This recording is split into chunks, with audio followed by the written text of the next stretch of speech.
an anecdote that I'll share is I was scheduling a meeting with a CEO of a major company, and the introduction email that was sent clearly identified me as the president and co-founder of Coursera, and then I responded to that nice introduction email and say, I'm really looking forward to meeting you, and James, my assistant, I happen to have a male assistant, will be in touch to schedule logistics. And the response I got back was, dear Daphne, can you please tell us James's availability for the week of so-and-so?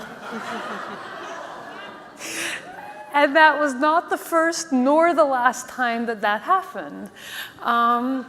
And so that's one example.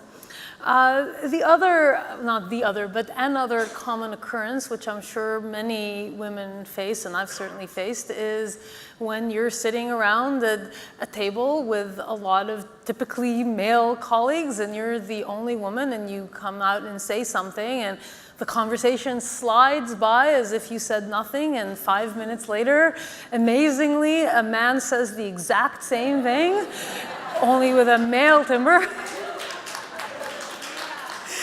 And people are like, what a great idea, John. And you're really in a bind at that point, because one option is to say nothing and have this continue, and as usual, not get any kind of credit for ideas that you come up with. And the other is to say, well, I said that 5 minutes ago, and you come across as being shrill and strident, which for a woman is like horrible words, as I'm sure you know.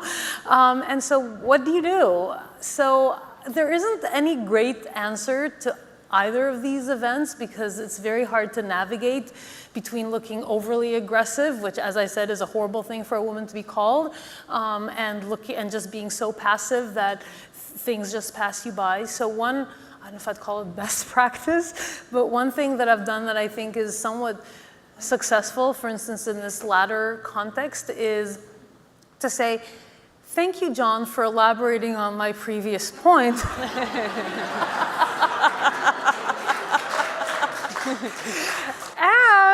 And then you continue, and then you manage to sort of make that point without looking like you're just sort of claiming credit. So I don't know, that's one thing that I've done that I think is at least somewhat helpful in this regard.